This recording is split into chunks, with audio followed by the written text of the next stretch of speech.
Welcome back, Panther fans. I'm David Brown, along with Ryan Graham. Hey, y'all. Tim Thurber. Hello. And this is State of Atlanta. It was a valiant effort, Tim. Valiant effort. All right. Welcome back, guys. Hope you guys had a good Thanksgiving. Indeed. Yeah. I mean, of course I did. I made it back to Atlanta just in time to see, wonderfulness. Yeah, we'll get to that, but I don't think you can actually justify that as just in time. Maybe just in time for the second quarter of the game. Yeah, just in time for the second quarter, guys. I got Thanksgiving dinner was on Friday night, and I got real drunk, and we drove home on Saturday, and we were late because I had to stop like twice to puke on the side of the road. Really good Thanksgiving, man. Yeah.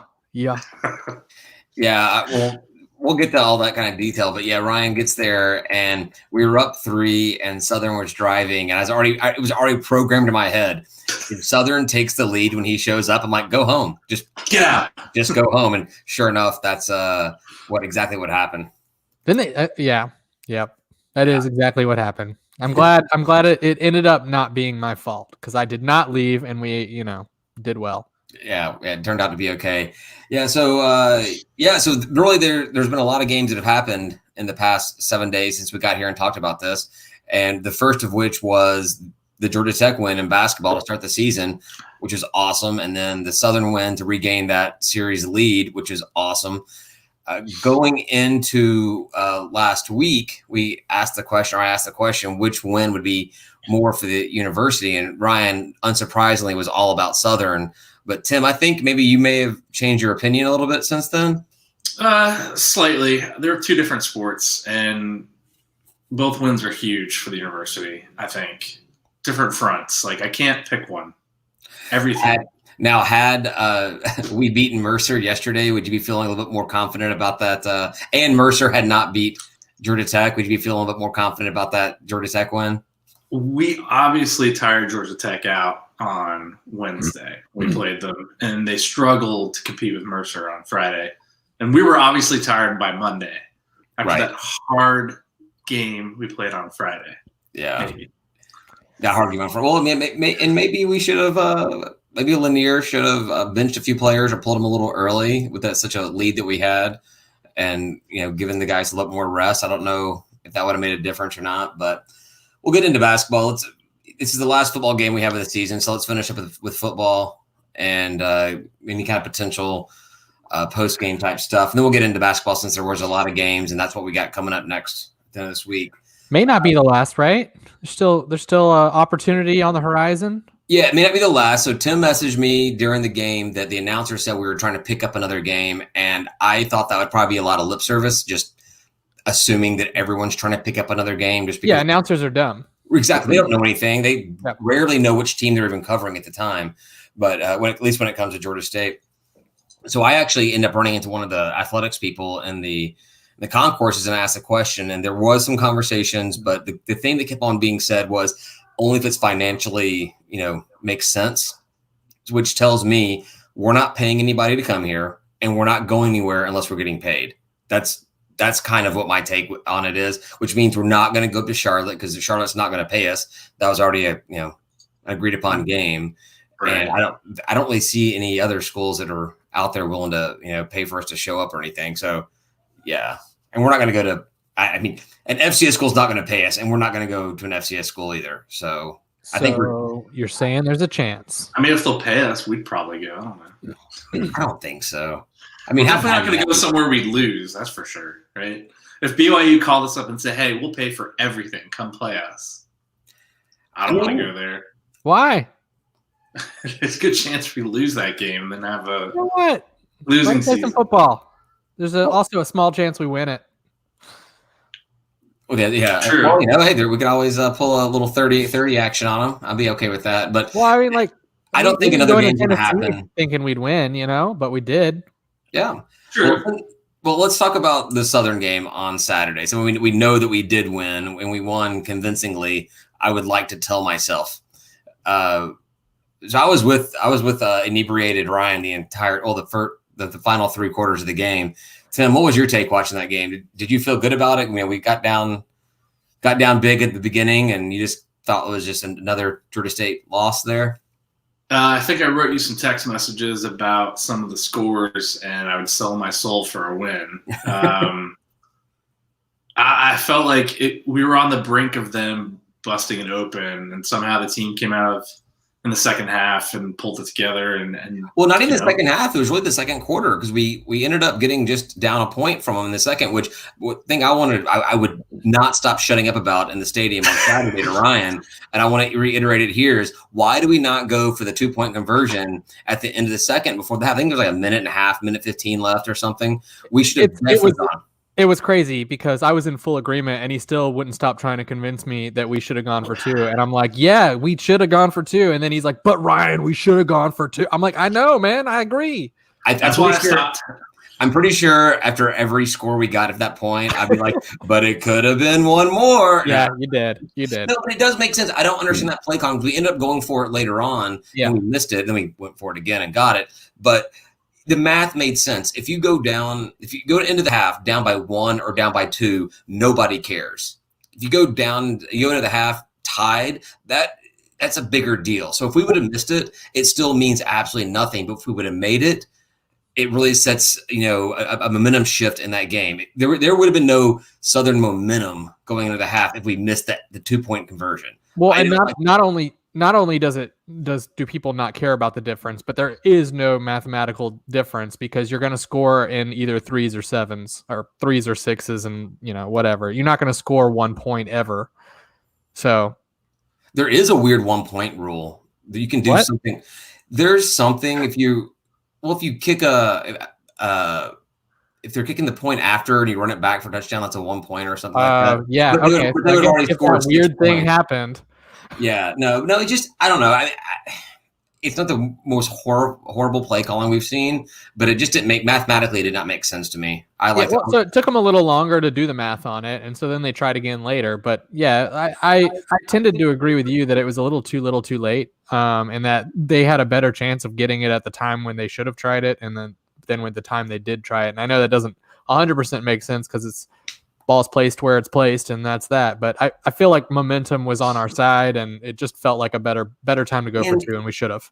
And if you miss a 2-point after that early in the game, people are like, okay, well, go for it early. You got time to make up for it or whatever. But if you miss it at the end, like, oh man, like that really kind of screwed the pooch in the whole game. But that early on, it wouldn't have made a big difference at all. But the only thing I did want to say is I think that all future opponents got to be forewarned. If you were playing the Georgia State Panthers, you were playing for your jobs, coaches. You were playing for your jobs. It's the second time this season we've played a team and they fired a coach afterwards. Much to the happiness of all the Georgia Southern fans, they got rid of their offensive coordinator the day after, right? It was Sunday. They announced it. Monday. See, I don't like it when teams fire their bad coaches. I want them to keep having a bad coach, Especially our opponents, right? Exactly. Especially Southern, really, because F Southern. I can't say it enough. Yeah, keep that carousel going. Keep those recruiting classes having no clue what's going to happen over there. Keep your gimmicky offense that no one wants to really play in. You got to pick up the athletes that don't excel at any one thing. They're just pretty good at being on a football field and playing the game. So yeah, they got rid of, I don't know what the guy's name is, but it was funny after the game was over. Like you started looking at social media and immediately anything was out there. It was like either fire Lunsford or fire this OC. I don't even know what his name is.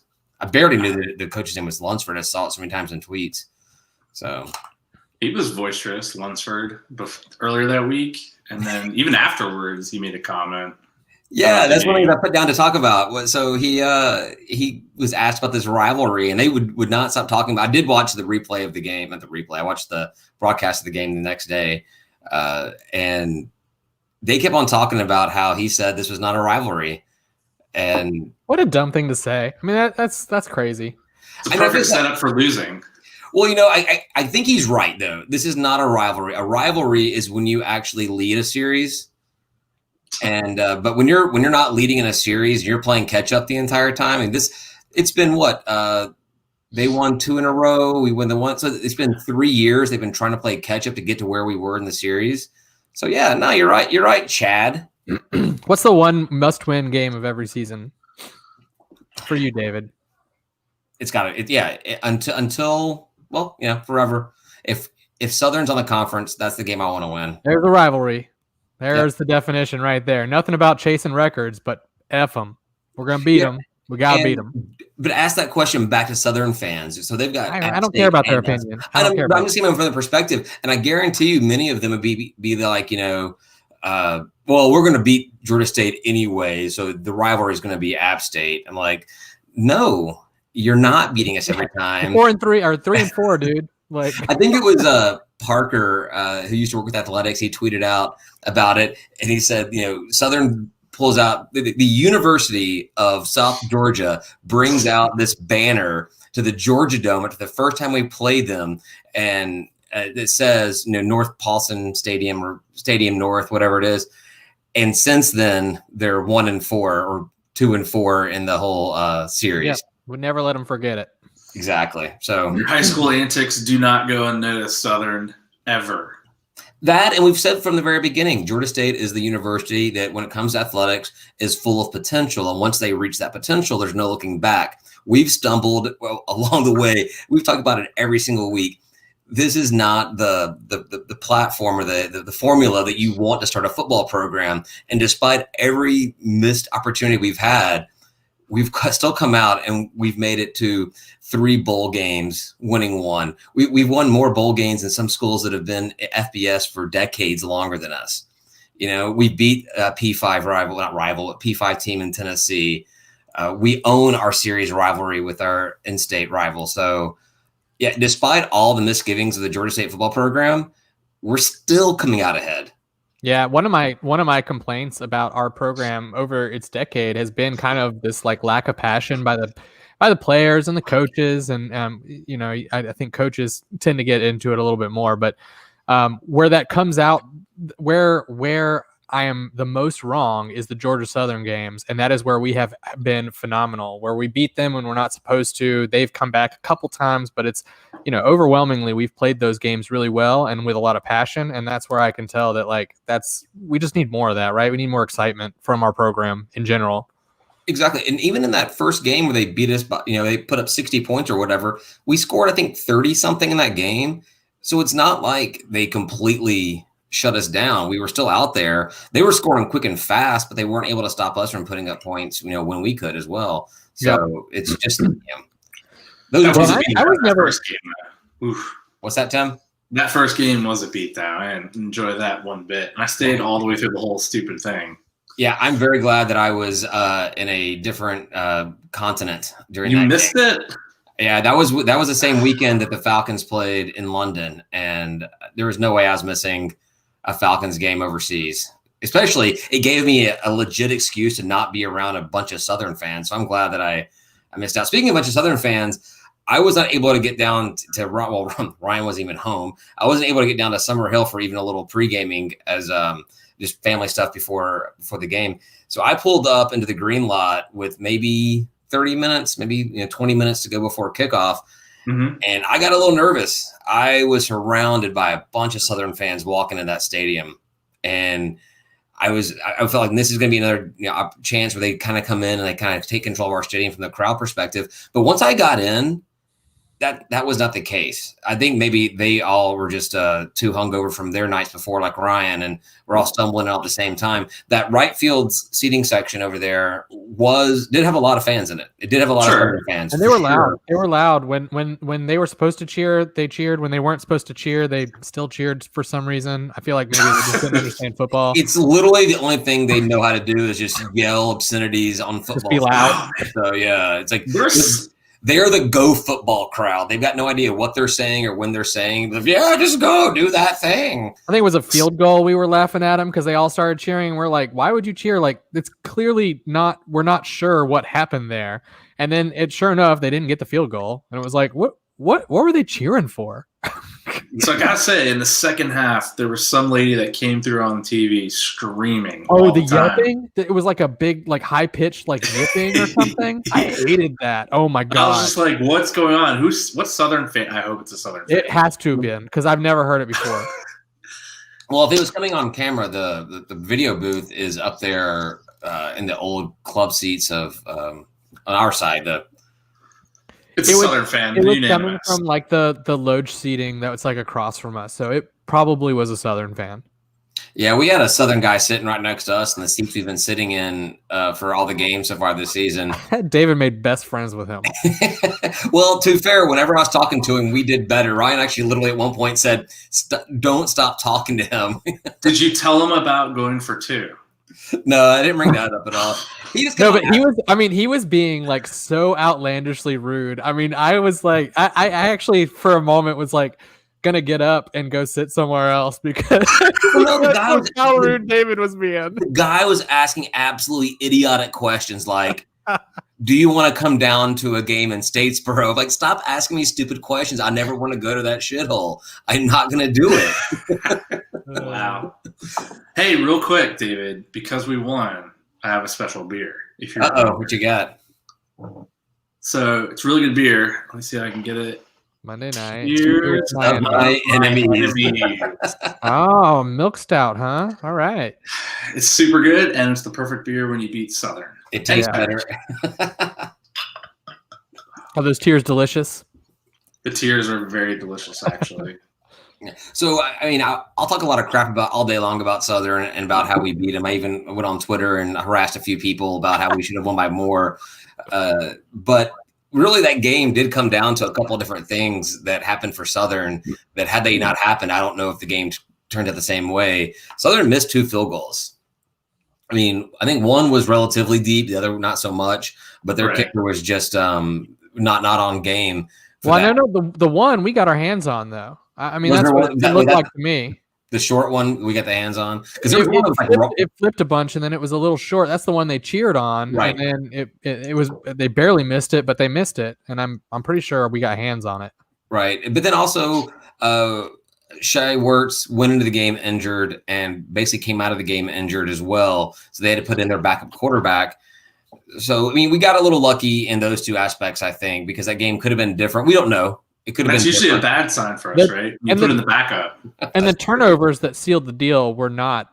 They were him. I mean, he fumbled the ball and he threw the interception. And I don't recall a time being more excited about football. Yeah, well, Quad did the same thing. Quad threw an interception, which led to a touchdown. And I think he fumble one. We had another fumble that we lost. I don't know if it was Quad or not. It may have been. We're always good for. He threw a pick. I don't know if he threw a pick, and that the ensuing drive led to a touchdown. But the interception to seal the deal, though, was a very exciting moment. He threw it in a double coverage where there was no receiver. No, he didn't. No, you're absolutely wrong. There was no receiver. He threw it about 20 yards outside of their receiver directly to our corner. Yeah, it finally paid off for us to be playing 10 yards off of the receiver. David, the ball went directly to us. It was a joke. It was double coverage against nobody. Come on, man. Oh, gotcha. Come on. It was a coverage against the 20-yard line marker. Yeah. So the Southern fans, instead of firing their offensive coordinator, they should have fired their backup quarterback. Is what they should have done. He lost the game. It's his fault. Was that Matt Shai that did that?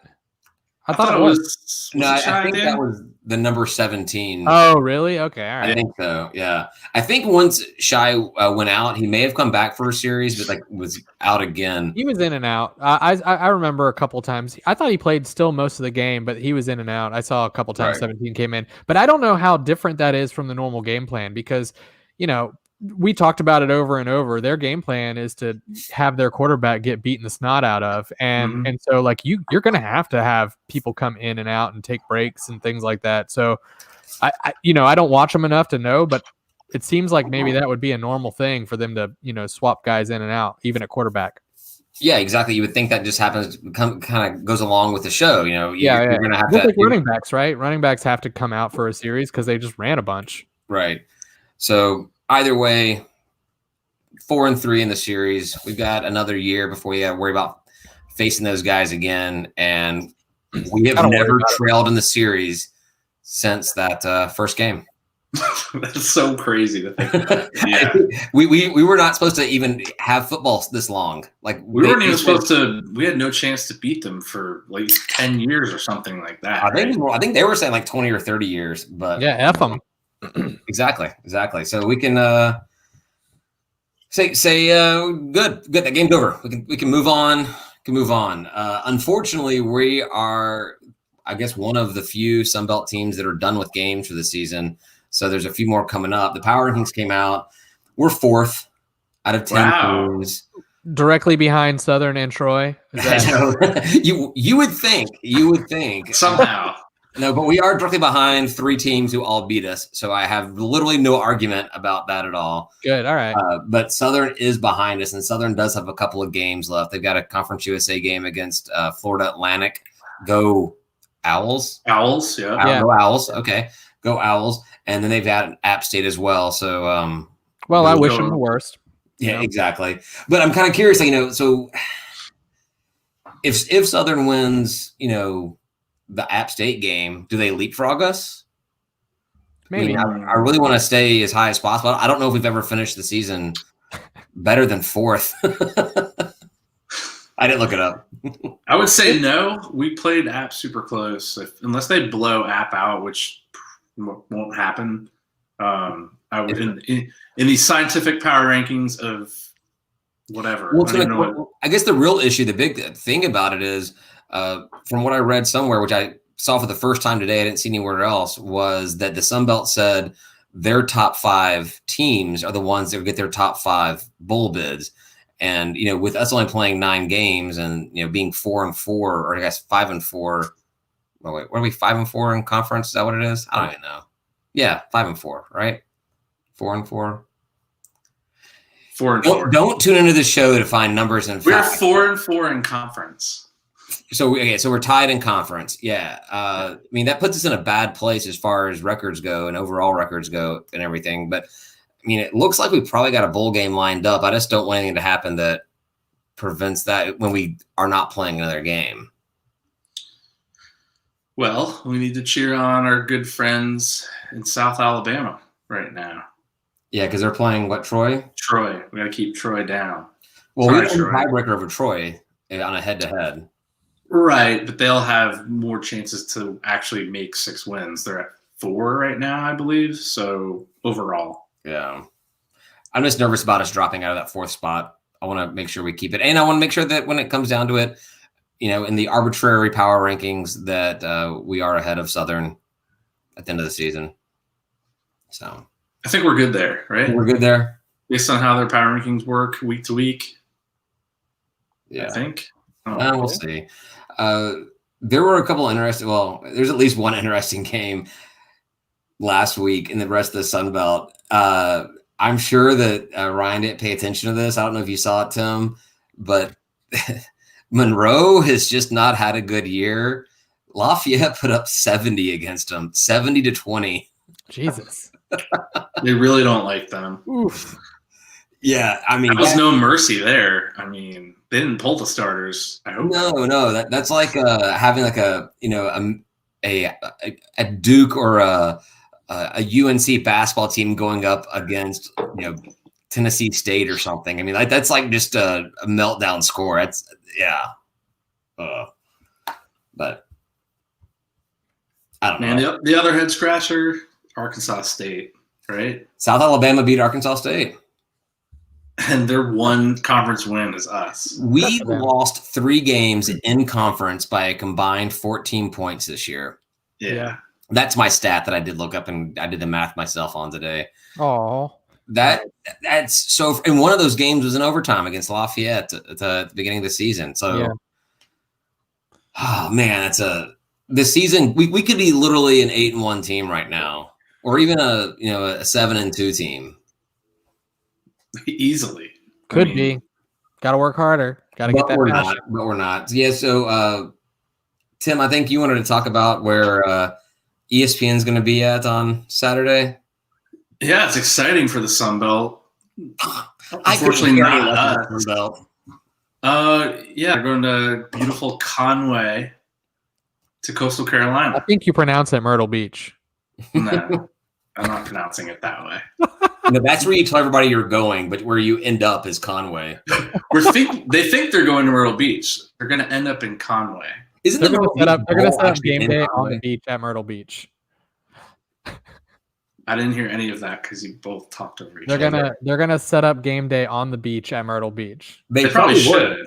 They probably should. That makes a lot more sense. I mean, do you want to? I would want to set up as far away from that ugly teal field as you possibly could. So, isn't the Myrtle Beach Bowl actually played at Coastal Carolina Stadium? Yeah. Mm-hmm.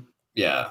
You don't want to admit where you are. You're like, nah, no one cares about Conway. No one knows what Conway is. That's the thing. Myrtle Beach sells more tickets, but not like anybody's gonna be buying tickets to bowl games this year. Not really.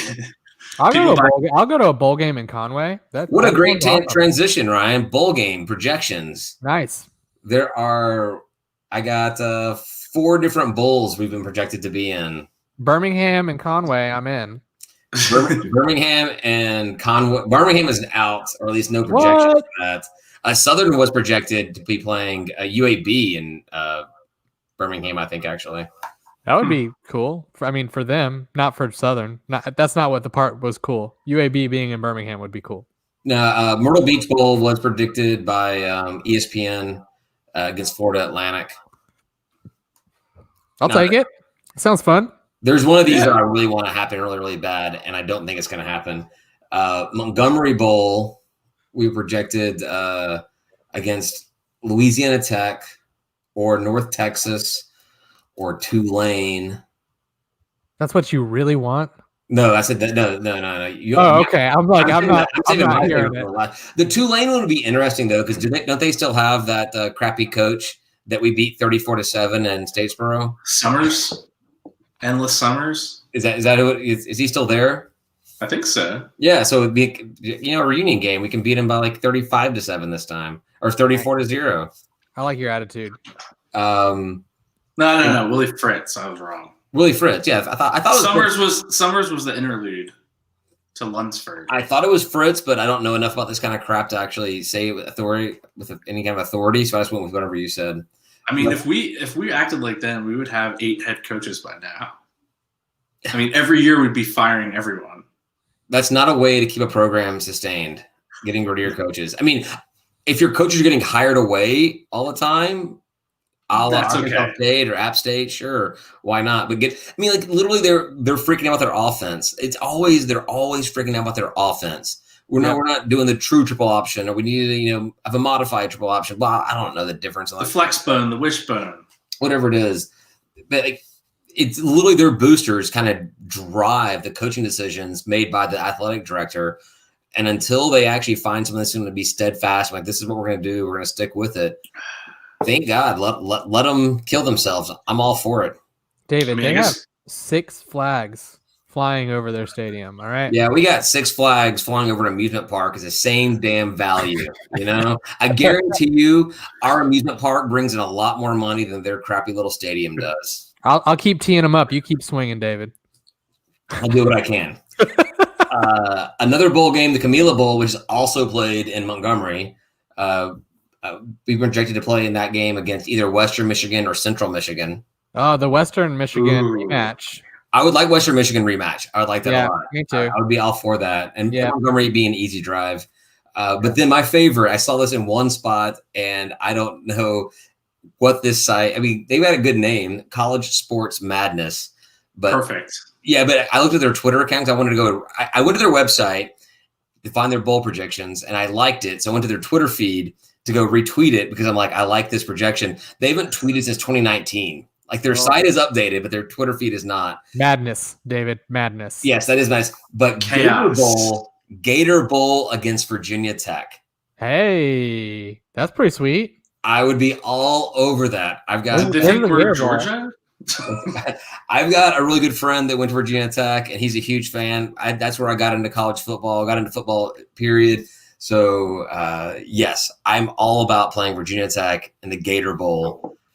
Where's the Gator Bowl? Jacksonville, Florida. All right, that's easy, man. That's an easy trip. Let's do it. I'm in. Yeah, but that being said, apparently there's some new group called Bowl Season, bowlseason.com, that are like I'm trying to find out if this is legitimate or not. FB Schedules posted it out there. I saw it somewhere else. But they're supposed to be like the advocating group that kind of encourages or sways decisions on stuff. I've got no idea if it's legit or not. But they had us playing North Texas in the Montgomery Bowl. That's what their where they want us. I'm like, all right, whatever. I mean, I'll take anything. I'm glad that we can be so like, well, pish posh, like this bowl game instead of this bowl game. Like that's a good feeling. And a 2-hour drive to Montgomery.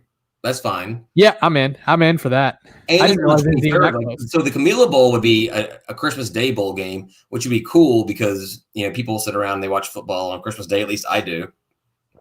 Absolutely. But I could not go to a Camila Day. Yeah, that would be trouble. A Christmas Day bowl game. So it's Wednesday, December 23rd at 7:00 in Montgomery. I could totally do that. I'd probably need to find a hotel in Montgomery because I'm not driving home after that. But it's probably a good or thing. if we do Bradford. Yeah.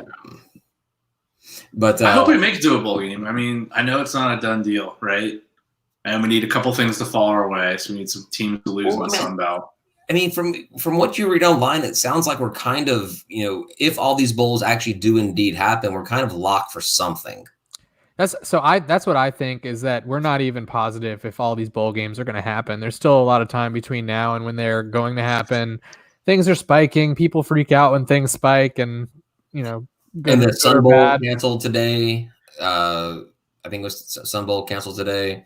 There's been another bowl that's been canceled. So we've got a couple come through. Although I did say that Army already accepted a bowl game somewhere. Do they not always just do the same thing? Don't Probably. they I don't pay a bowl attention. game and play Air Force or something stupid?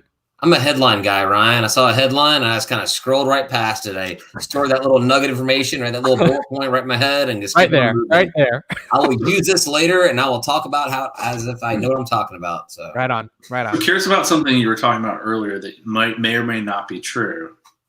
You said the Sun Belt came out today about top 5 teams based on conference wins or total wins.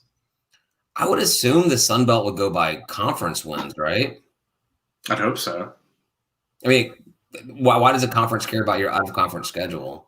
Because they want to put the strongest team out there, and when you're playing and winning, you're out of conference. That proves your strength better. So if we miss a bowl game, that is all Eastern Carolina's fault for sucking this year.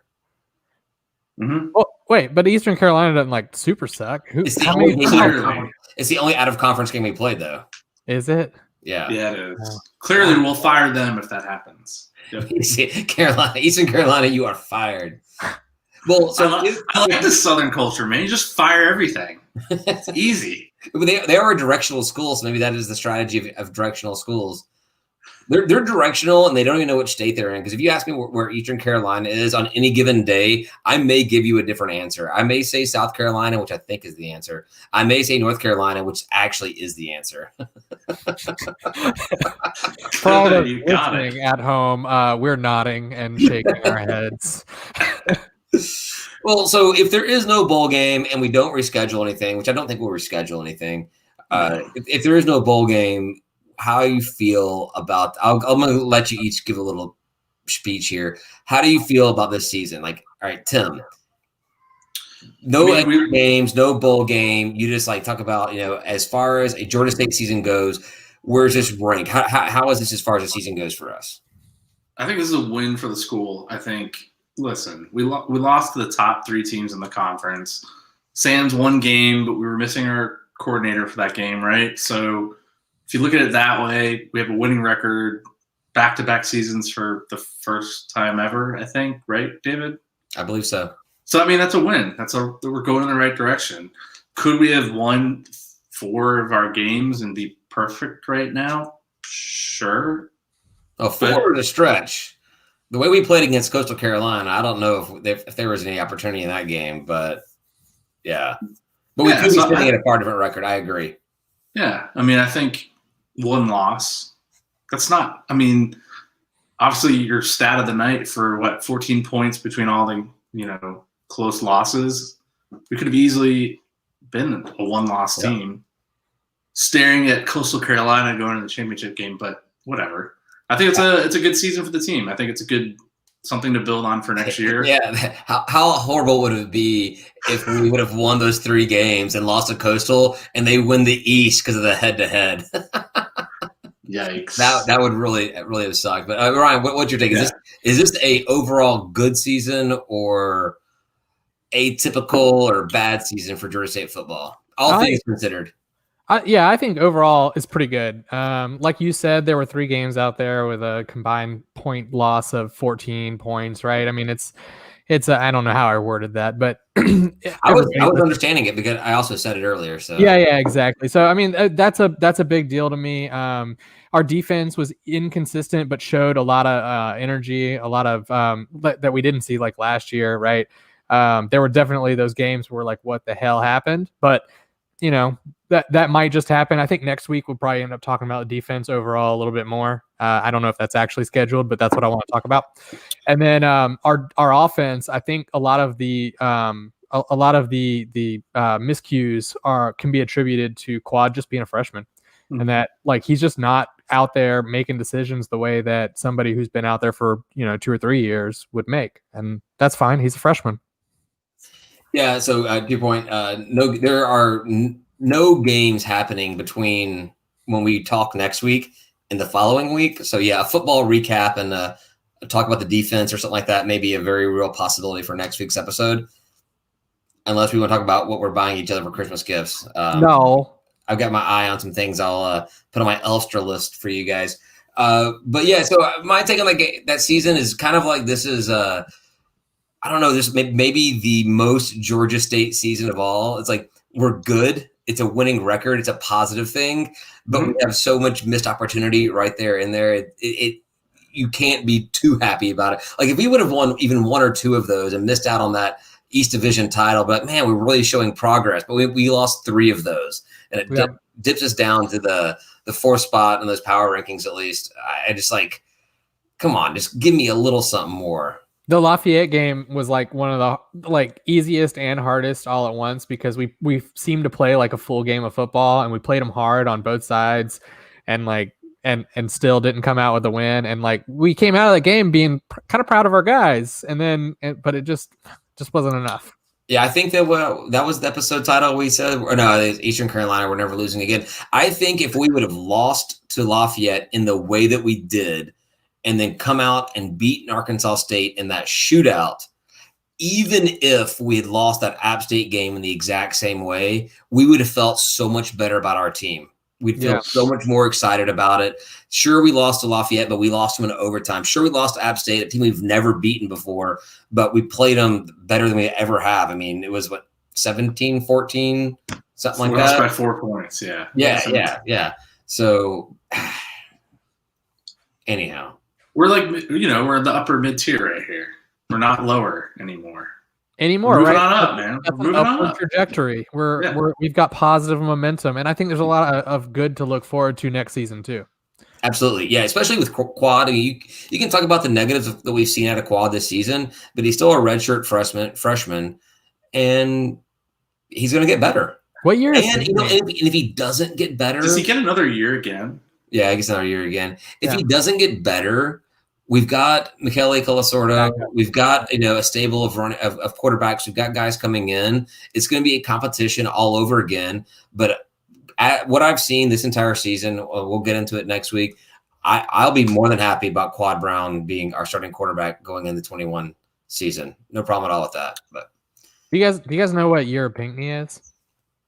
No, but hopefully he is a red shirt junior high school player. And we can keep him for like 7 more years or something like that. Yeah, guy's a rock star. I feel like he's been so like under the radar, just amazing. Like he's gotten better every week. Yeah, red shirt sophomore. All right, so we have a few years left. And he gets a bonus. This doesn't count. Yeah, he gets a bonus year. So all right, well let's. Everyone stays the same, right? No one goes up in He class. could NFL though. He could NFL. He's that good. He is that good. No, he definitely needs at least 3 more years in the college ranks before he reaches that NFL status. Right on. Caliber. Yeah. All right. Well, we'll talk more about football next week. Probably. We had a lot of basketball games that happened last week, and Can we talk about only 2? I don't want to talk about right. Well, what I want to talk about is one player. My new favorite player on the team. He seriously, he would not shut up about this at the football game. Between the 2 points and this guy, he wouldn't stop talking. Susumi. Oh, you didn't even learn his name between. I did. Now the Miller Lights have really kicked in. As you were talking, I was like, I can't remember how. Sosame, right? Oh, Sosame. Yeah, that sounds right. Yeah, I had the accent mark in the wrong place. There's no accent mark. I am in love with this guy. This is I think the Cincinnati transfer. I think so. Yeah, he's a big guy. Did you not go double check that too? Because you didn't know that until we left the game. I've got a full-time job, Ryan. And I think it's a transfer, but he's been a badass. He's the big out there that we've talked about wanting for a long time. And I like his leadership. He really gets the guys, pulls them in together. You said he's 8'12", right? 12'8". Actually. 12'8". Oh my goodness. I think that's changed. I do believe you said 8'12". I did say 8'12". I remember because I said he was 8 foot and then 12 inches. Yeah. I wonder how he described the Tech game to you. It must have been amazing. Yeah, I know, right? It was a good time. I mean, so this is the odd football game where I came and I was totally sober, so I just tend to remember these things a little bit better. No, he was totally hungover is what he was. Yeah. Anyway, so tell me more about Sosame. I mean, that's all I got to say. I mean, I don't know anything. I just say that I really like that. I like what he's doing out there. He looks awesome.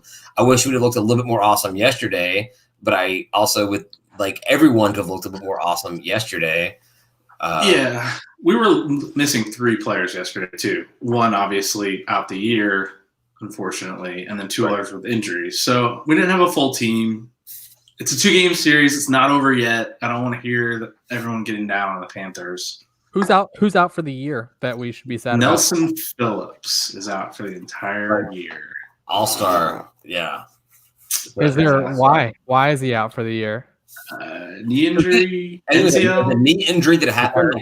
Okay. Warm-ups for not like up to no good or anything. No one found any bird poop on his car hood or anything, so it's not like that. And definitely no cocaine. No, it was injury. It was injury. But that Tech game, man, come on. So, Ryan, you can go do your bathroom break or get more beer. Whatever you got to do since I know you don't care about basketball.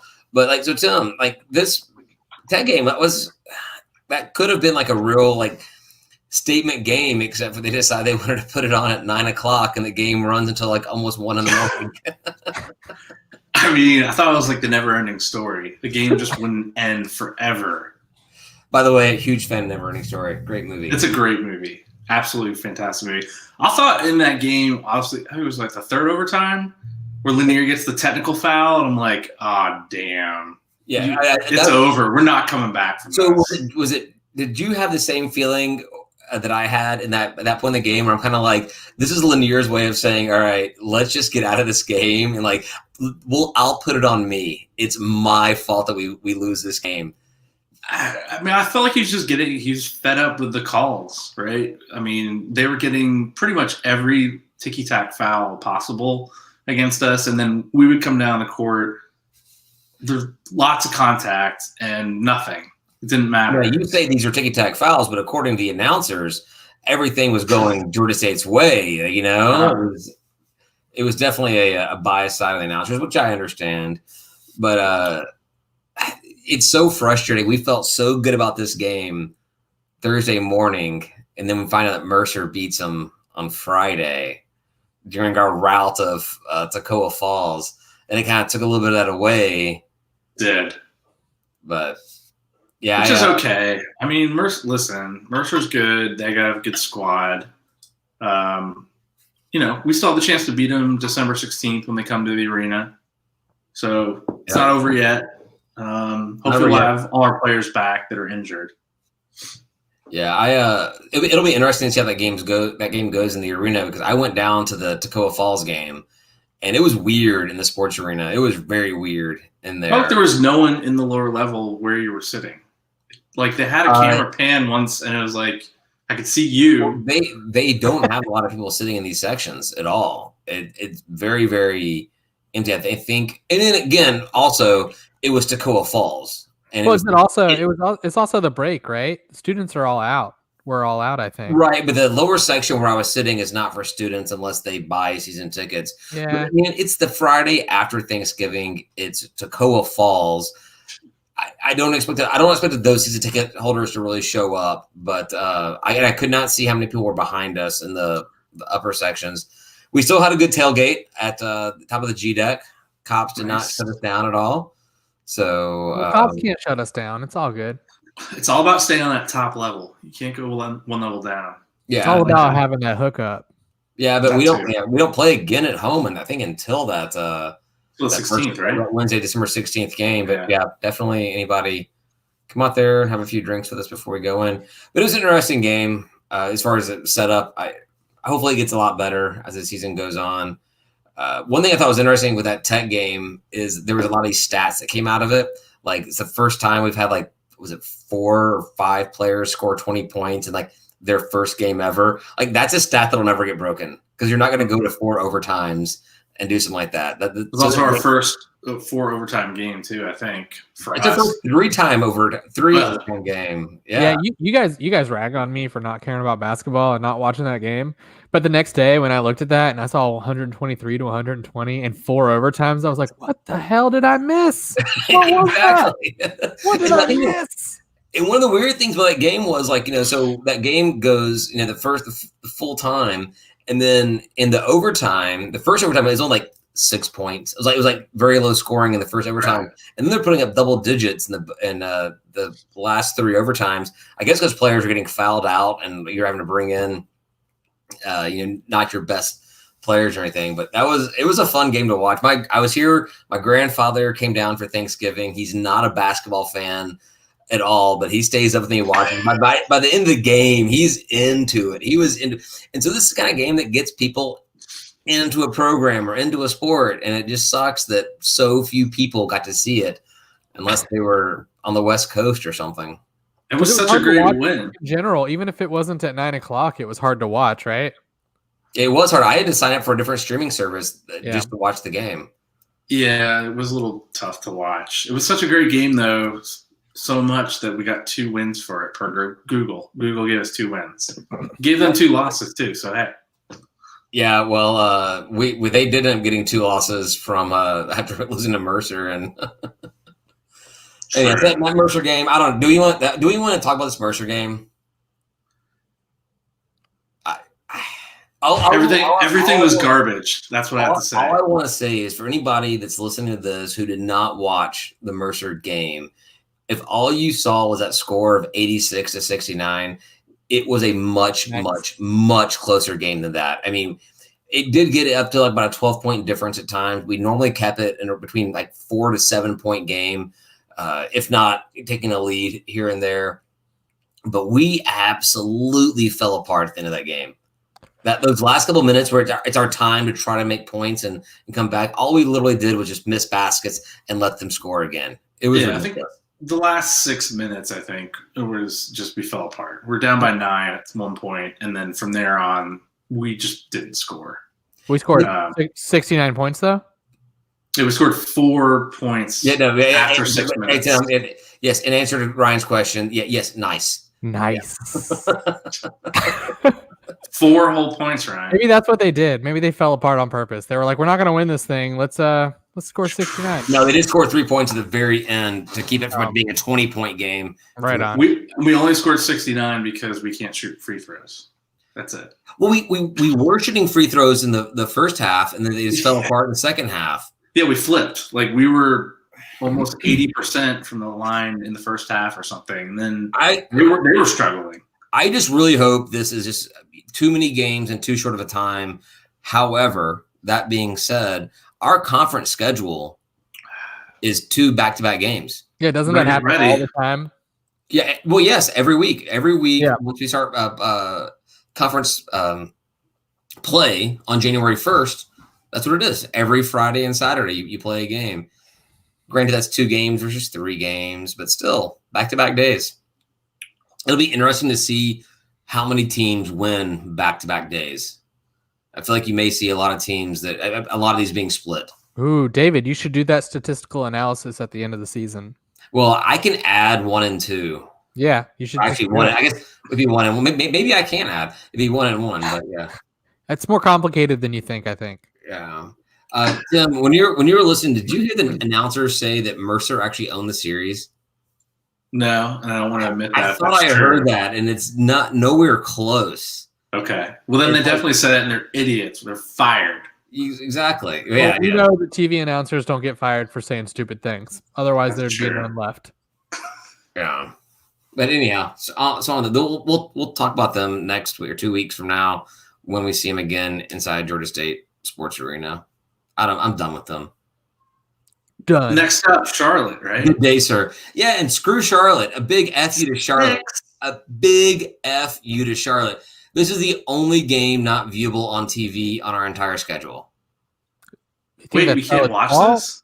No, it's not on anything. No streaming services, no ESPN Plus, no pay for CharlotteNiners.com viewcast. David, you should go. You should just go. I looked at that. No single game tickets being sold. Oh shit! They're just how are we going to trust that anyone? Do we even know this game's being played? That's the thing. If Dave Cohen's not calling this game, I'm not going to believe the outcome of it. That's right. That's right. Unless we win, then I'll totally be okay with it. Lawsuits ensue. No, it's radio only, and also interestingly enough, their schedule up to this point was they were supposed to play at Tennessee versus VCU and then versus Belmont Abbey. All three have been canceled.